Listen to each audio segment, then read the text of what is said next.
Mamadou Mohamed Ndiaye. ci kàddu gi mbokki nuyu leen rafetlu ànd bi ak rajo Futur Média nañu ko junjëwoon ci bopp bi rek la ñu duggee ak yéen ci yàkkali gi dooree xibaaru digg bëccëg geek mbirum ñaar fukki góor jigéen ak juróom ya ñu bettoon ca Sacré-Cœur ñu doon takkanteeb sëy ci seen biir ñu yóbbu leen ca yoon àtte na leen seenub àtte layoo ba daanu na lam dogal ci ñoom mooy ñaar fukki góor jigéen ak juróom la ñu woon ci ni ñu ko waxee juróom ñaareel la ñu tegi daan ya na mu tëddee mooy ñaar ci ñoom daan nañ leen juróom benn weeri kaso yooyu dañ koy tëdd juróom ca ñoom ñu daan leen ñetti weeri kaso bu weesoo ñoom juróom ñaar ñooñu yoon gàll seen ndodd ay daan ña ca des ñëpp yoon bana leen kon ñu dellu seeni kër. pour man RFM mooy rajo bi gaaw ci xibaar yu wóor. RFM xibaar yu wóor te wóor. Salimata Aw salaamaaleykum.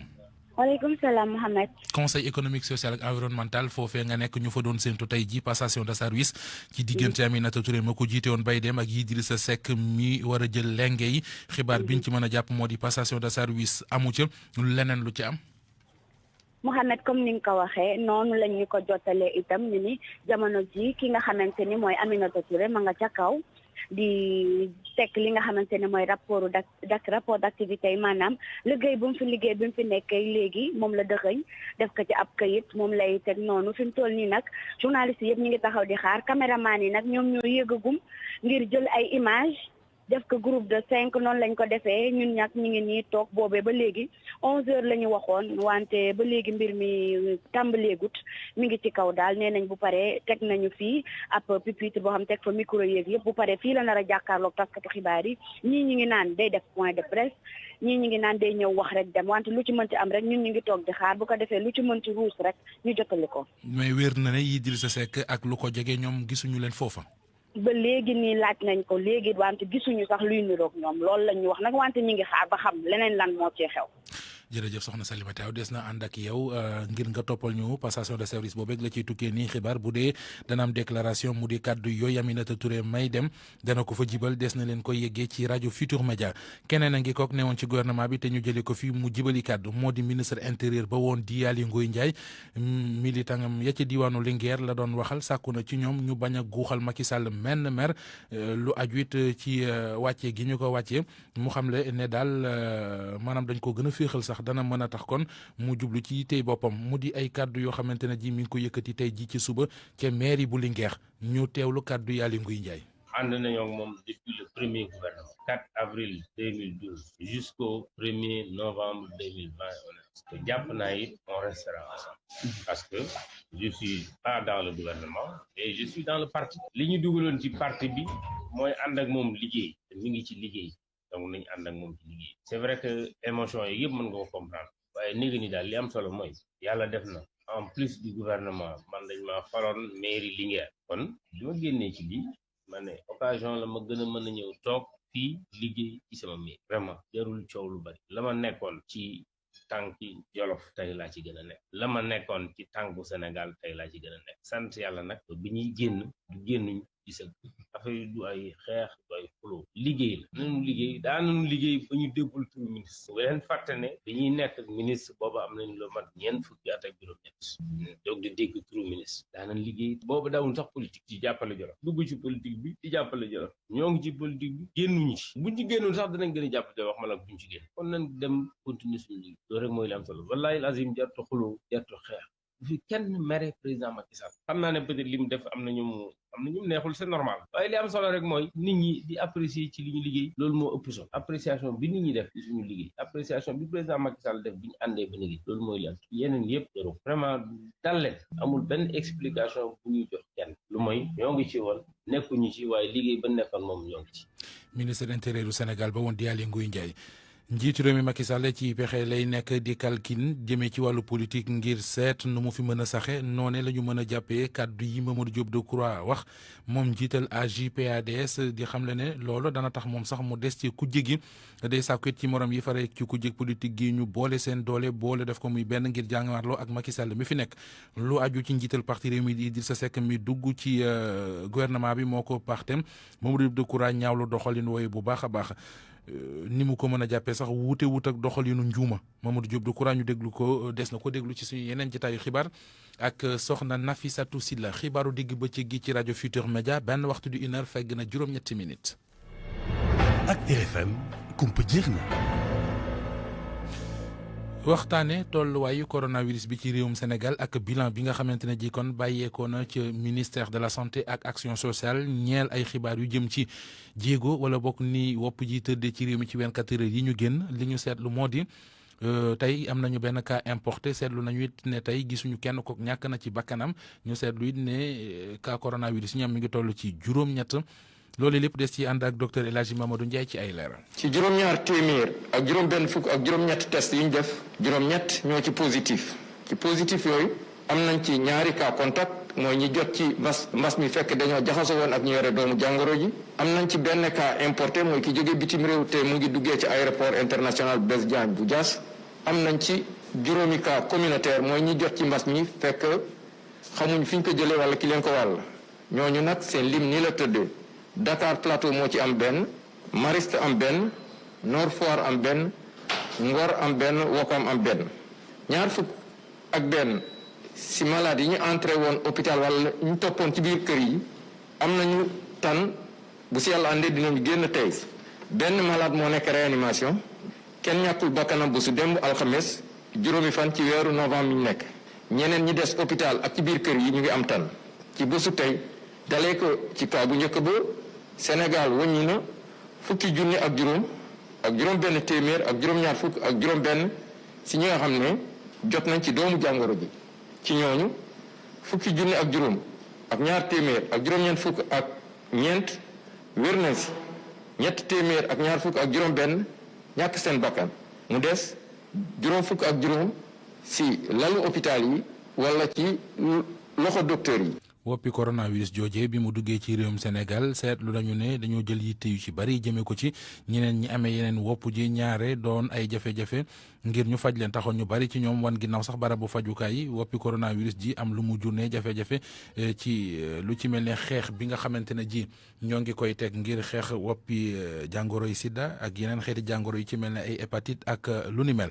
ci woyu lewal des di déglu kàddu yi leeral yu professeur Ndeye Comba Touré Kane mooy recteur bu université El Hadji Ibrahima Niass bu Sine Saloum moo ne woon ganu RFM matin tey ji Covid bi moom dafa jékki-jékki rek bett nit ñi dafa egsi bett nit ñi Covid bi dafa am lu muy laaj lu bëri te li nga xam ne moom lañ gis bi Covid bi ñëwee mooy structure de santé yi c'est-à-dire fajukaay yi nit ñi dañ ko doon daw parce que dañuy ragal sax ne boo demee ci fajukaay bi mën nga faa jëlee doomu jàngoro jooju moo taxoon nit ñi yóbbatuñu woon seen doom yi ñu dem ñàkku ci jigéen wérul yi dematuñu woon ñu dem seet leen ñi nga xam ne ñoo am jàngoro sida bi am na ñoo xam ne demuñu woon di jëli seen i garab mais fii ci Sénégal dañ leen doon woo di leen jox seen i garab jox leen seen garab ci diir bu yàgg nga xam ne duñu mun a ñëw di ñëwaat ci biir hôpital yi mais am na réew yoo xamante ne yi am gàllankoor yi moom kii yoon na fa loolu moo tax ndaje mi nga xam ne moom lañ nar a def ndaje mi nga xam ne normalement ndaje lañu waroon def ñëpp toog defatuñ ko ndaje bu népp di toog dañoo jël utiliser xarala yu bees yi ku nekk ci sa réew fi nga nekk fa nga nar a toog après ñu connecté wu ci internet bi waxtaan li ñuy waxtaan li nga xam ne moom lañ naroon def fii bu ñu ñëwee. plus clairement Covid bi am na gàllankoor yi mu indi ci stratégie yi nga xamante ne tegoon nañ ko fi déjà. Covid bi moom ala kulli xaal am na lu mu def mais li mu def nii ku nekk day wax ne Covid bi def na mais. wax noonu rek doyul il faut ñu jéem a toog ku nekk indi li nga xamante ne lii loolu Covid bi am gàllankoor réellement ñu xool ko buñ ko xoolee ñu xool léegi nan la ñuy defaraatee ba nga xamante ni bii Covid bi mun na fi nekk mais kenn ñaanu ko yàlla mais beneen jàngoro mun na ñëw léegi ñu jéem a xool bu ñuy liggéey ñu xool même bu amee beneen jàngoro bu ñëw jàngoro boobu nan la ñuy def ba nga xam ne du lor ñi nga xam ne ñoo dund ak yeneen jàngoro yi nga xam ne faj bi dafa war a nekk faj bu yàgg faj boo xam ne bii faj bu giiru dund lay nekk. mu ne woon professeur Ndeye Comba Touré Kane fàttali it mooy présidente bu 10e conférence internationale francophone VIH hépatite santé sexuelle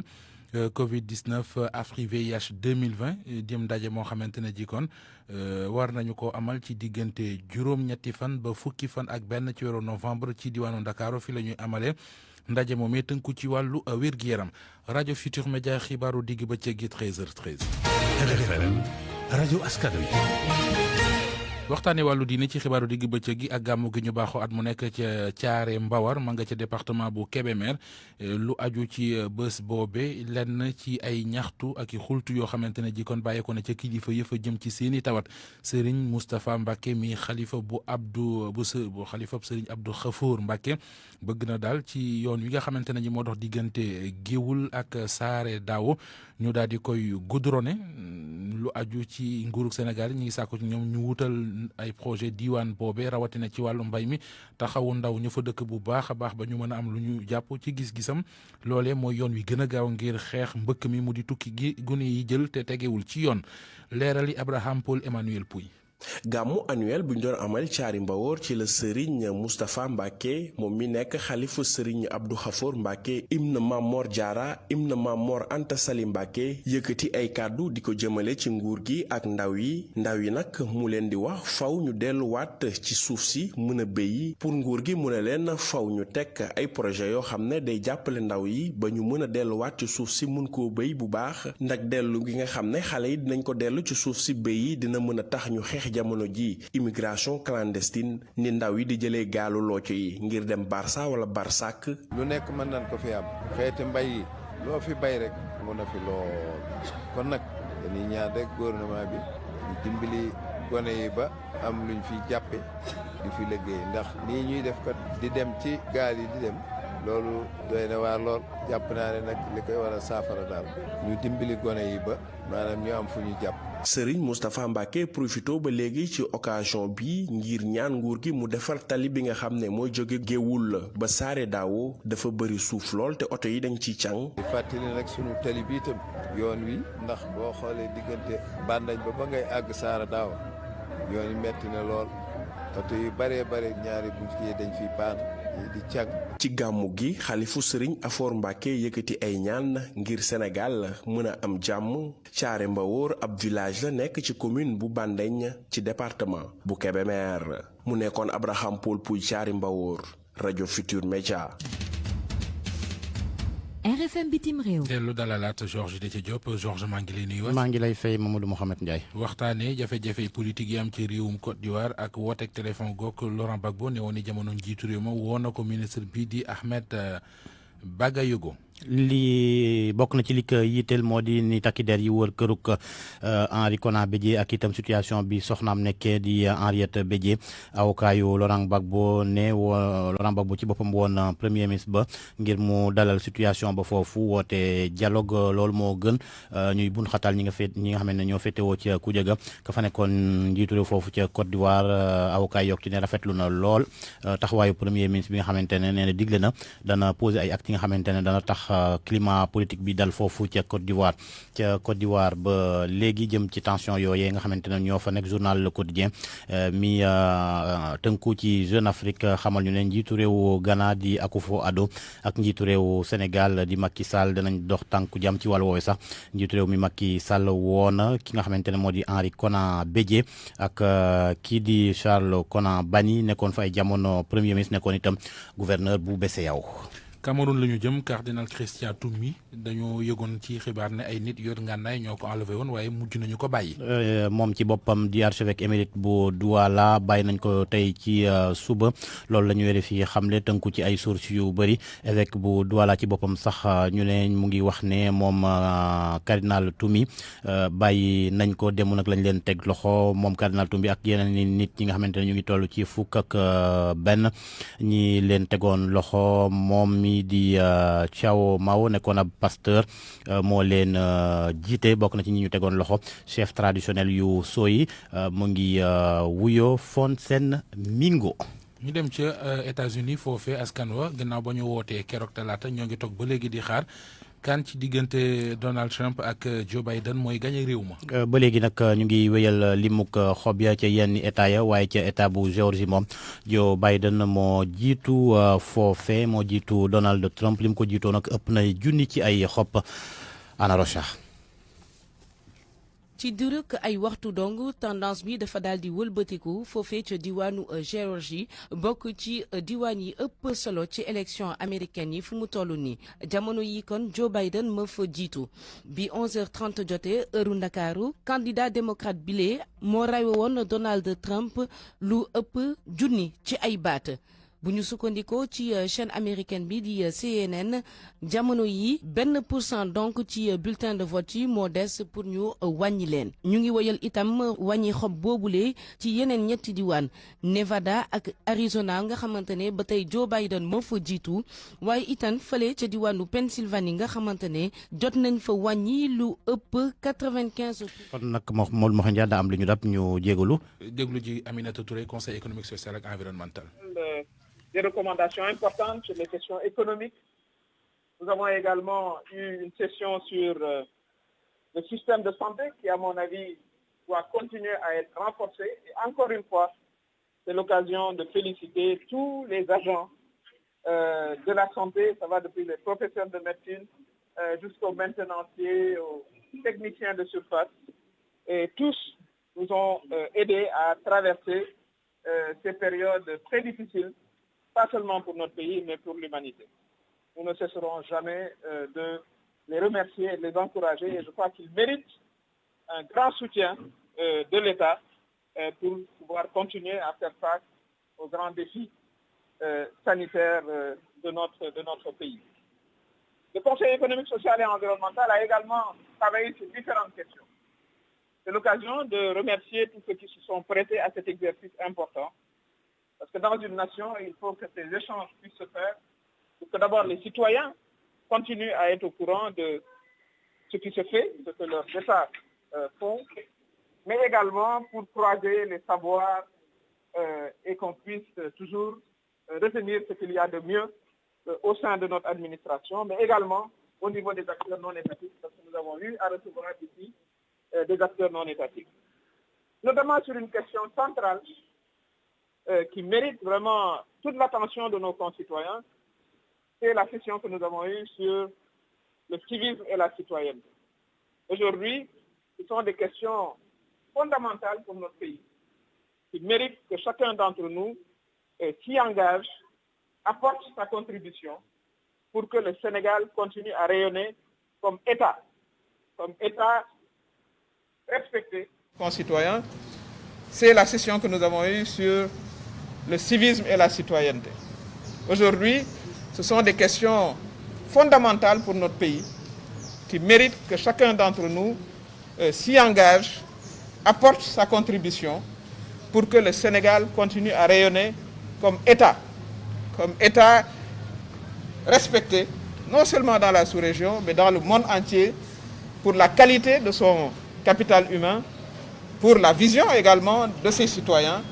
et pour la profondeur de sa démocratie. Et cela, il faut que l'on puisse, de ce point de vue-là,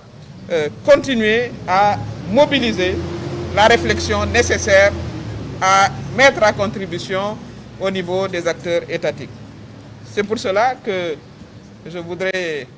vous dire que je vais continuer, évidemment, à rester engagé pour mon pays. En tout cas, je compte le faire jusqu'à mon dernier souffle. C'est tout ce que j'ai à rendre au pays qui m'a vu naître, au pays où j'ai eu à faire ma scolarité. Tout a commencé pour moi au Sénégal. Et tout se terminera pour moi ici au Sénégal. Notamment auprès de cette jeunesse qui aujourd'hui a besoin d'un soutien venant de partout, de leur État, de nos responsables. Nous devons parler à cette jeunesse parce qu'évidemment, lorsqu'on voit les événements récents de l'immigration clandestine et son lot de morts, comme citoyens, comme mères de famille, comme acteurs, ça ne peut que nous interpeller au plus profond de nous. Donc nous profitons également de cette occasion pour lancer un appel à cette jeunesse-là, pour lui dire que son présent est ici, en Afrique. Son avenir est ici, en Afrique.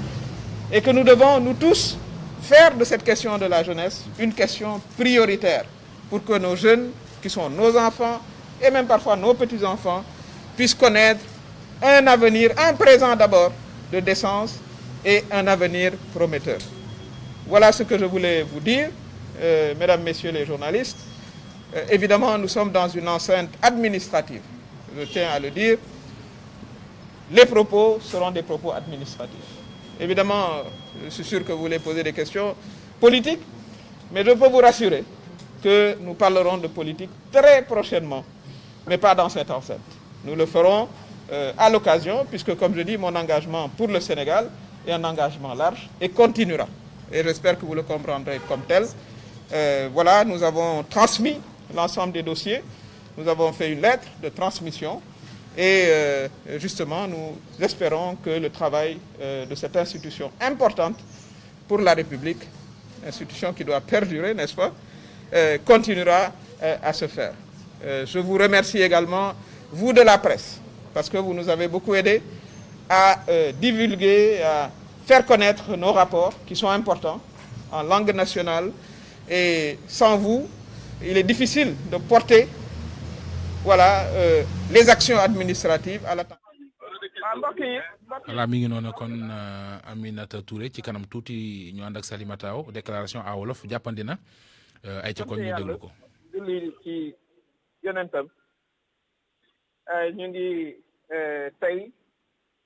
delloo aussi liggéey yi nga xam ne joxoon nañu ko fii ci conseil économique social et environnemental bi nga xam ne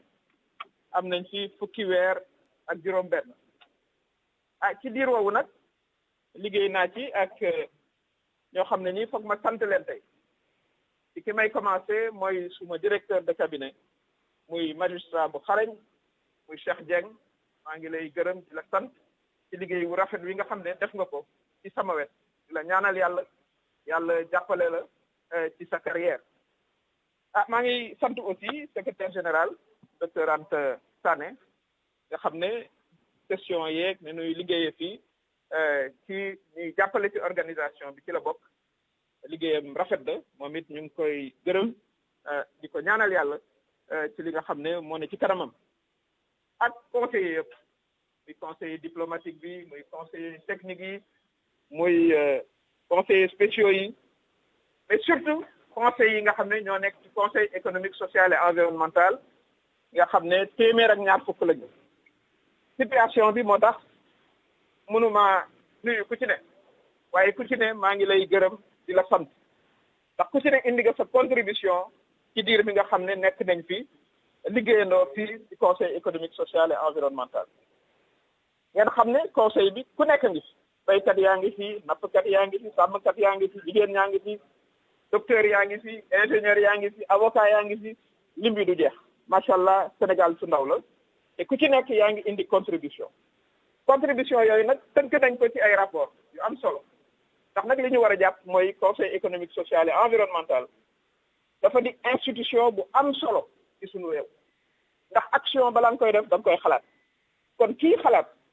ak béréb bi nga xam ne bii dajale na doomu Sénégal yépp kon lu màcce foofu rek war nañ koo xool bu baax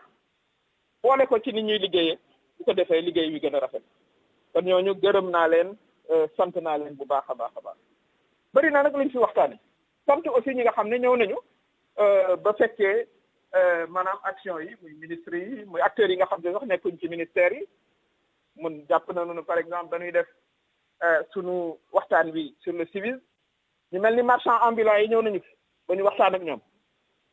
réew mi li mu laaj mooy aussi ku ci ne nga dugal sa xalaat voilà ci ni muy doxe du rek ci nga xam ne moo jàng waaye ñi nga xam ne ñi aussi ña ngay liggéey am nañu expérience kon loolu yëpp moo dajaloo fii ci conseil bi kon conseil économique social et environnemental dafa di bu ama am solo te war see nekk ba faaw donc it bëggoon naa vraiment wax ko li nga xam ne nag mooy li ci des mooy fexe ba liggéey woowu it aussi mën a continuer ko defee continuer mën a jàngat ci expérience bi nga xam ne moo toog fii ci conseil économique social et environnemental kon booba ba tey depuis 8 ans voilà ci position yu bëri ñu ngi servir état avant ça nag am nañu carrière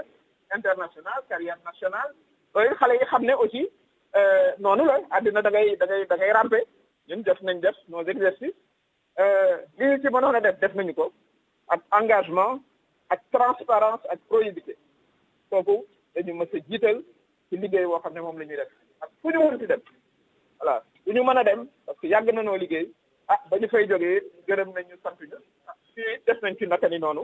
àddina nag day continuer li mu ci mën a wax mooy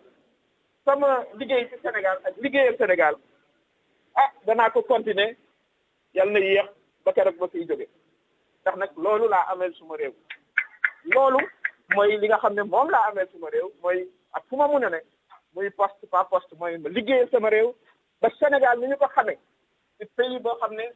li tubaab naan pays avant-gardiste ci démocratie maanaam ñu ràññee ñu ci wàllu démocratie ràññee ñu te loolu bu yàgg ba tey foo wax Sénégal vraiment nit ñi dinañ taxaw déglu loolu nag dañ ci continuer dugal suñu loxo ba suñu way bu rafet boobu continuer voilà ñu continuer aussi jàppale suñu ndaw ñi kooku bëggoon naa profiter ci occasion bi wax ko ndax am na loo xam ne lii ñun ñëpp tiis la ci ñun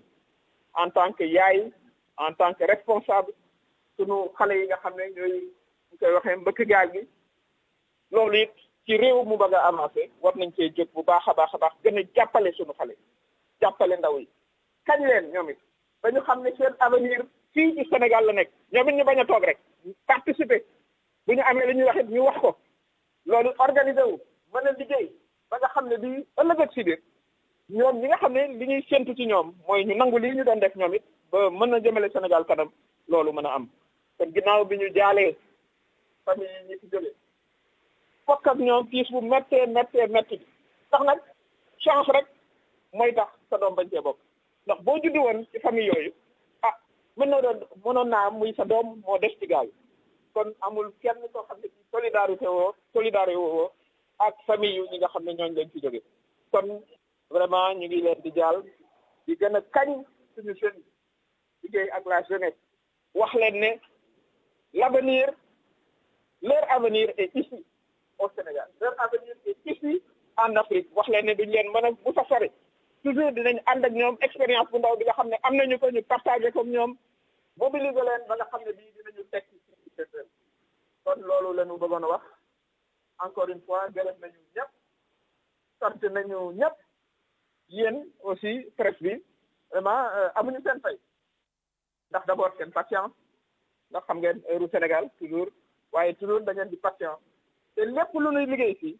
bu ko Sénégalais yi xamee ci seen loxo la jaar yéen a ngi joué un rôle fondamental ci gindi askan bi wax leen di xew ci réew mi yéen it ñu ngi leen di encouragé ba nga xam ne bii seen liggéey di ngeen ci am satisfaction Sénégalais yi aussi am satisfaction ci yéen ndax seen information doon information boo xam ne dana leen yee dana leen jëmale kanam xam naa ne nag su ci ne mën ngaa laaj question politique waaye daf dul bërëb bi ndax république dañ koy séparer ak politique man loolu laa xam fii du ma wax politique fii ci béréb bi nga xam ne mooy conseil économique et social waaye ni ngeen ma xamee xam ngeen ne Aminata Touré dina wax ak yéen ci politique incha allah ci biir bu gàtt maa ngi leen di gërëm di leen sant di ñaan yàlla aussi dàqal ñu fu gën a sori Covid 19 bii nga xam ne moo fi ne ba tey waaye chiffre yi di wàññeeku mu dem ba jeex ci àddina bi jeex ci Sénégal maa ngi leen di gërëm wasalaam. Aminata Touré moo la woon en direct foofee ca conseil économique social ak environnemental doon def déclaration loolee nag ginnaaw bi nga xamante ne ji tey jii kon la fa war a bàyyeekoo ngir jébbal liggéey ba Idrissa Seck mi ko fa war a wuutu Salimata Aw. te loolay continuer voilà ku nekkoon premier ministre vraiment def zéro faute def naa boo ñëwee fii ci wàllu gestion warul doon a problème donc franchement ci côté woowu amul sax lu nuy discuter voilà ndax fa may daan liggéeyee foofu du foo xam ne fii xaalis da nga koy jël rek di ci foye déedéet ndegam foofu laa am zéro faute parce que ma laaj koy mais bien sûr parce que dara mënu cee nekk man suma réputation macha allah dinañ ko gën a sàmm jërëjëf lu bari. Mouhamed. waa Salimata. Mouhamed gis nga dañ ko topp noonu ba ci otoom bu muy dugg loolee si suñu micro la ko waxee. ci wàllum gestion am parce que dafa waxoon ni comme ni nga ko déggee fii bërëb la institution la du ci wax wàllum politique wante bu muy daaneel si lañ ko laaj nag ci wàllum gestion am dégg ngeen lu mu wax nee na kenn musul am luñ ko reproché kon bu tey ji lañ ko koy am ndax fa mu jaar yëpp noonu la ko mën a nekkee te jox na li nga xamante ne moom mooy dig daje lu yàggul dara ci yeneen jàkkaarloo bu mu nar a amal parce que xibaar yi ci ni ngeen ko déggee ngir waxtaane wàllum politique nee na nag dina ko def ci lu yàggul dara te gestion bi nag li gënoon a ñor nit ñi ci laaj boobu loolu la tontu ci fin bi boo gisee sax ba mu koy wax na mu def kanam nga xamante ne lu ko ñor la ndax ñoom ñu doon puus bañ mu wax wante moom ci boppam moo ñu xëcc pour mën a wax lu ni mel muy wane ne lu ko ñor la te nee na noonu la koy waxee incha allah mu ñëwoon yéeg na wàcc na ma ngay dem duggaat na ca otoom nee na nag jàkkaarloo bi dina am Mouhamed boo amul beneen laaj. non xanaa di la bàyyi rek nga noppalu ndax yow it xaar bi yàgg na daañu àndaat ak yow ci yaatal jëm ci yooyu la wàll maa ngi lay gërëm bu baax a baax soxna Salimata Aw xanaa di la xamal rek ne sur le plan communicationnel xamee dara ci kanamuk Aminata Touré dana jafe ndax xëy na da di kàngam ci wàll yi donc lu mu bëgg nga gis ko ci kanam gi rek nga koy gis loole moom bàkkee nañ ko mais ci gàttal def na déclaration wax na bàyyi na fay kaddu passation de service diggante ak Idrissa Seck moo di joxante loxoog saafonteeg kenn ku nekk dénku sa morom loolu moom amul ndax na mu jote woon conseil économique social et environnemental ci loxoy Aminata Tall mi mu fi wuutu moom Aminata Touré noonu la ko bàyyi Idrissa Seck moo di teg fa léegi dem kii ñëw jël ko Georges Déthié Diop loo njëkk a jàngat ci wax Aminata Touré ji. li ñu njëkk a jàngat ci wàllu politique lañ koy tënk. donte sax joxe na dig daje. yàggatul addu ci wàllu politique conséquences yi nga xamante ne mooy tukkee certainement ci niñ ko jëlee ci boppuk conseil économique social et environnemental waaye mook Macky Sall seen ànd dafa yàgg. avant élection la donte sax amoon na une certaine rupture diggante biñ ko jëlee ci poste premier ministre gannaaw élection locale ya fa nekkoon mujjee woon nañoo delluwaat waaye tey bu nekkee présidente conseil économique social décret moo ko fa yóbbu bi muy yëkki ay kaddu nag gërëm na ñëpp gërëm ñëpp ñi nga xamante ne ñoom la doon liggéeyal ci conseil économique social muy conseillers yi muy personnel ba nga xamante ne moo fa nekk waaye benn yoon du benn kaddu gi nga xamante ne yëkki na ko remercier ki nga xamante ne moo di njiitu réew mi loolu peut-être mën nañ kaa jàngat gi mooy ki nga xamante ne moo la fa taboon boo ko gërëmul boo fay jóge xëy na am na li nga xamante ne moo dox léegi wala am li nga xamante ne moom nga ko guuxal est-ce que loolu day wone ni diggante gi jeex na danañ ci xam lu leerul waaye loolu day gën ni lool maanaam une rupture entre ñoom ñaar buñ ko defaraatul di waaye daal ci lu njëkk loolu la boobu lecture lañ voilà ci li nga xamante ne def na ko ndax à aucun moment Aminata Touré n'a remercié le chef de l'État tudd ko sax waxul ne sax moom moo ko taboon njiital conseil économique et social. mais dégguñu it benn yoon bu mu tuddee turu Idrissa Seck tudd ko. yaakaar naa loolu aussi li ñu mën a comprendre la ndax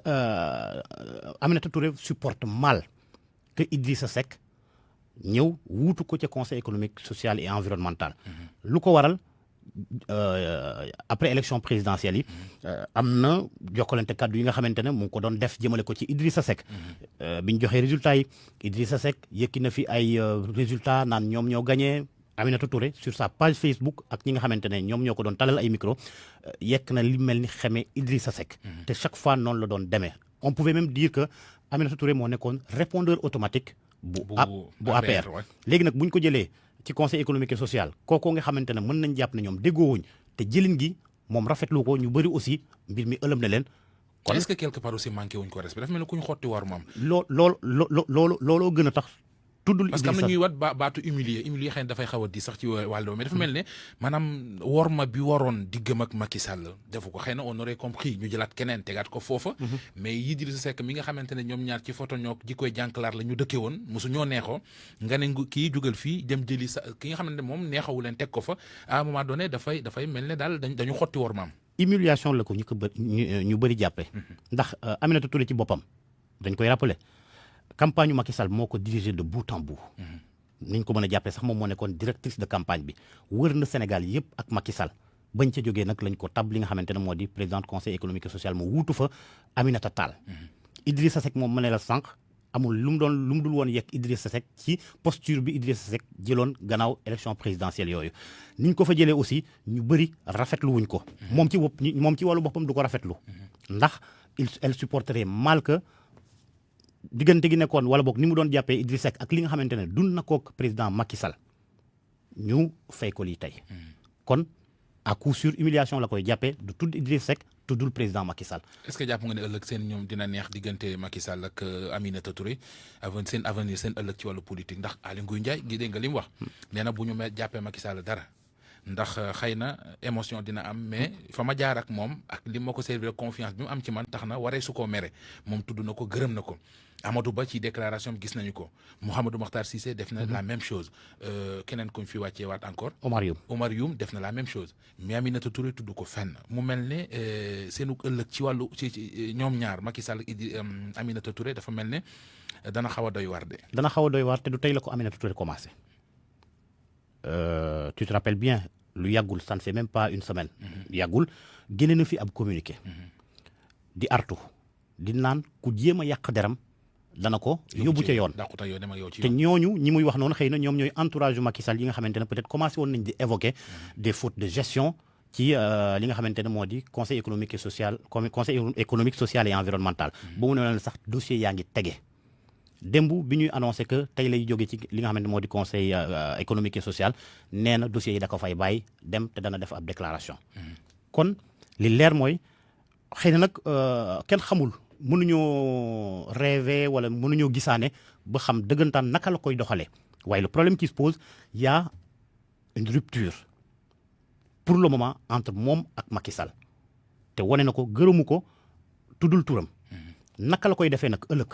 est-ce que day ànd ak ñenn ñi nga xamante ne ñoo nekkoon ci biir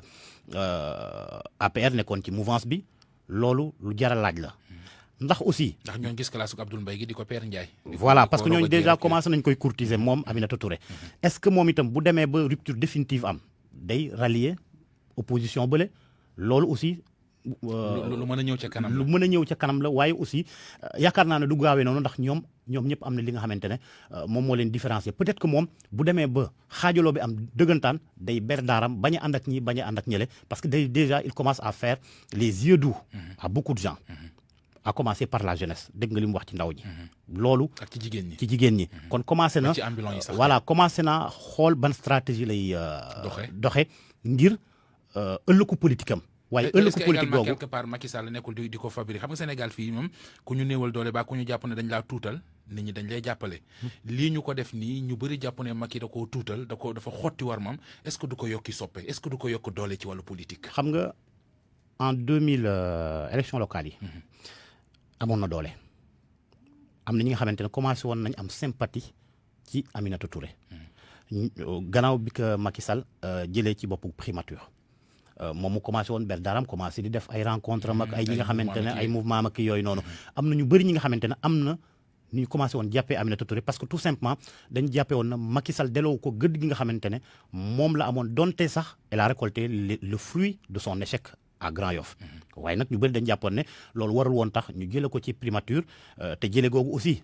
am na nu mu demee woon y avait des frictions entre ñoom ñaar ndax Macky Sall dafa bëggoon mu démissionner mu ne ko c'est pas à moi de démissionner yow yaa ma fa tegoon boo ma bëggee jële ci boppu primature yow yaay signé décret bi jële ma fa man ma dem sama yoon